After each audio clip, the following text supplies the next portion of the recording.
Hello दोस्तों, कैसे हैं आप सभी। आशा करता हूँ आप सभी ठीक होंगे और आपकी तैयारी बहुत ही बेहतरीन तरीके से चल रही होगी।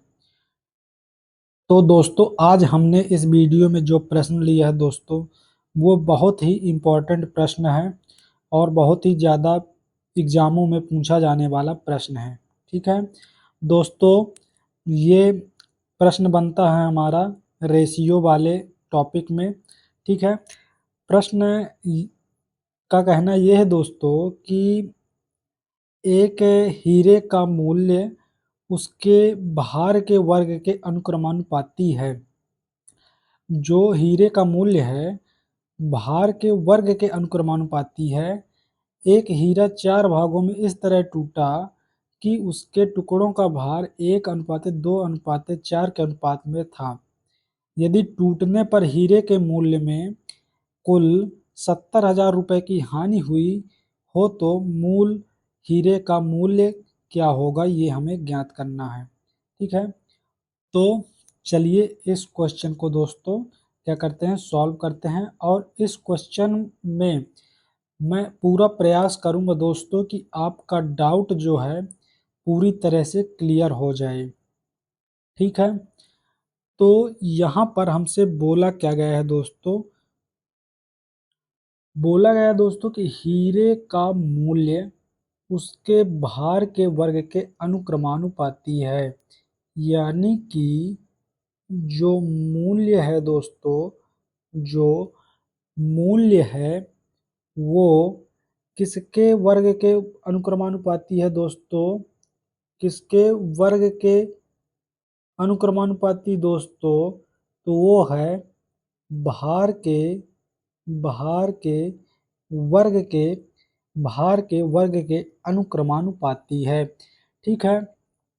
अब बोल रहा क्वेश्चन कि एक हीरा चार भागों में इस तरह से टूटा कि उसके टुकड़ों का जो रेशियो दोस्तों 1:2:3:4 के अनुपात में हो जाता है। ठीक है।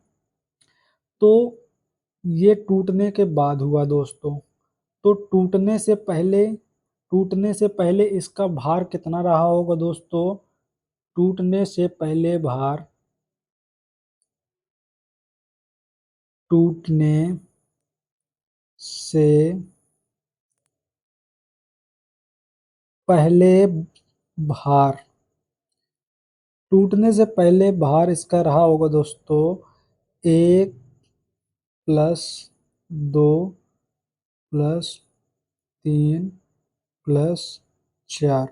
यानी कि दोस्तों ये जो टूटने के बाद 1:2:3:4 के अनुपात में हुआ, टूटने से पहले इसका टोटल भार दोस्तों 10 रहा होगा।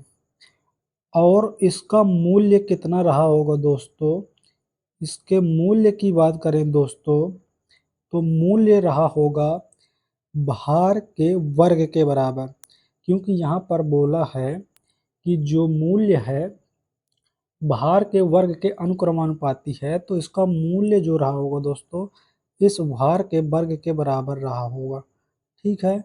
भार के वर्ग के बराबर रहा होगा, यानी कि 100 था पहले इसका मूल्य। ठीक है। फिर आगे बढ़ते हैं। आगे क्वेश्चन कहता है कि हीरा चार भागों में टूट गया। अब टूटने पर क्या हुआ है, नुकसान हुआ है। हीरा जब टूट गया है दोस्तों तो उसमें क्या हुआ है, नुकसान हुआ है। तो मान लीजिए कि टूटने के बाद अब देखते हैं मानना ही क्या है, इसमें पूरा दिया ही है। टूटने के बाद टूटने के बाद का मूल्य टूटने के बाद दोस्तों टूटने के बाद ये किस रेशियो में हो गया, 1:2:3:4 के अनुपात में हो गया है टूटने के बाद। ठीक है। टूटने के बाद किस अनुपात में हो गया, 1:2:3:4 के अनुपात में हो गया है। ठीक है। तो ये तो हो गया भार का रेशियो, किसका रेशियो, भार का। लेकिन अगर इन टुकड़ों के मूल्य की बात की जाए दोस्तों, टुकड़े के मूल्य की बात की जाए, तो यहाँ पर पहले ही बता दिया है कि मूल्य जो है भार के वर्ग के अनुक्रमानुपाती है। तो मूल्य क्या हो जाएगा दोस्तों, इनके भार, ये जो भार दिया है, ये भार का रेशियो जो दिया है, यहाँ पर दिया है टुकड़ों का भार का अनुपात, टुकड़ों के भार का अनुपात। ठीक है, तो भार का अनुपात ये हो गया, तो जो मूल्य होगा दोस्तों इन भार के वर्ग के अनुपाती है। तो ये 1 का वर्ग प्लस 2 का वर्ग प्लस 3 का वर्ग प्लस 4 का वर्ग। ठीक है, 4 का वर्ग। तो यहाँ से हमें कितना मिल जाएगा दोस्तों, 1 प्लस 4 प्लस 9 प्लस 16। ठीक है, अगर इन सभी को जोड़ दें दोस्तों तो हमें कितना मिल जाएगा, हमें मिल जाएगा 30। हमें कितना मिल जाएगा दोस्तों, हमें मिल जाएगा 30 मिल जाएगा। ठीक है, तो दोस्तों पहले था इसका मूल्य 100 और टूटने के बाद इसका मूल्य हो गया है 30। तो यहाँ पर कितने की हानि हुई दोस्तों, यहाँ पर हानि हुई है 70 की। कितने की हानि हुई दोस्तों, हानि हुई 70 की। हानि कितने की हुई दोस्तों, हानि हुई है 70 की। लेकिन यहाँ पर ये नहीं बोला कि 70 की हानि हुई है, ये बोला है कि 70,000 की हानि हुई है। तो कहने का मतलब ये है दोस्तों कि 70 बराबर 70 बराबर 70,000, 70 बराबर 70,000। तो दोस्तों क्या हो जाएगा, एक बराबर कितना हो जाएगा दोस्तों, एक बराबर 1,000। ठीक है, एक बराबर कितना दोस्तों, 1,000। तो 100 बराबर कितना हो जाएगा दोस्तों, 100 बराबर हो जाएगा हमारा, 100 बराबर हो जाएगा दोस्तों 1,00,000। 100 बराबर कितना हो जाएगा, 100 बराबर हो जाएगा 1,00,000, जो कि हमारा क्या होगा दोस्तों, इस क्वेश्चन का आंसर होगा, जो कि ऑप्शन नंबर ए पर दिया है। ये ऑप्शन नंबर ए ही हमारा क्या होगा, इस क्वेश्चन का क्या होगा दोस्तों, इस क्वेश्चन का राइट आंसर होगा हमारा ऑप्शन नंबर ए। ठीक है, तो आशा करता हूँ दोस्तों कि मैंने जो इस वीडियो में आपके डाउट को क्लियर करने के लिए जो बताया दोस्तों, वो समझ में आया होगा। ठीक है, ऐसी मैं आपसे आशा रखता हूँ कि समझ में आया होगा। ठीक है, अगर समझ में आया है तो चैनल को सब्सक्राइब करना ना भूलें दोस्तों। ठीक है, एक बार ज़्यादा हो तो एक बार मैं और बता देता हूँ। यहाँ पर क्वेश्चन में बोला दोस्तों कि मूल्य उसके वर्ग के बराबर, तो हमने मूल्य को वर्ग के बराबर लिख लिया कि वर्ग भार के वर्ग के बराबर हो गया इसका मूल्य। ये क्वेश्चन में पहले से ही बता दिया है। फिर बोलता है कि हीरा 4 भागों में टूट जाता है, 1:2, 2:3, 4 के अनुपात में। ठीक है, तो टूटने के पहले दोस्तों ये सभी इकट्ठा रहे होंगे, ये सभी भाग अलग अलग हुए हैं।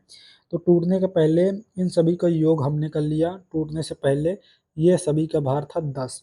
ठीक है, भार तो 10 था, लेकिन मूल्य कितना था, वर्ग के बराबर, भार के वर्ग के बराबर होगा मूल्य।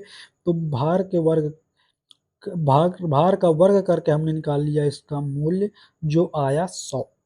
फिर जब हीरा टूट गया टुकड़ों में, तो उन टुकड़ों का मूल्य हमने अलग अलग निकाला कि पहले टुकड़े का मूल्य हुआ 1 का वर्ग यानी 1, दूसरे टुकड़े का मूल्य है 2 का वर्ग यानी 4, तीसरे टुकड़े का मूल्य है 3 का वर्ग यानी 9, और चौथे टुकड़े का मूल्य है 4 का वर्ग यानी 16। फिर हमने इसको जोड़ दिया, कितना आया 30। यानी कि इस टूटने के बाद इसका मूल्य कितना आया 30।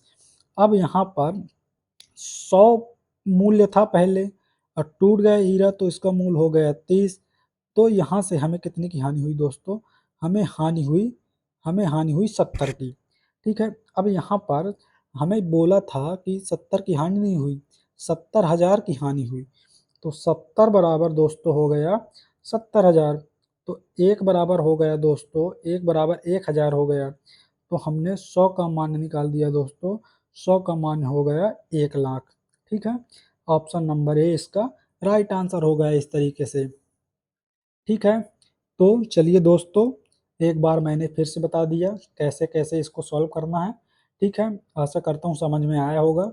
ठीक है, तो चलिए मिलते हैं अब नेक्स्ट वीडियो में, तब तक के लिए जय हिंद, जय भारत दोस्तों।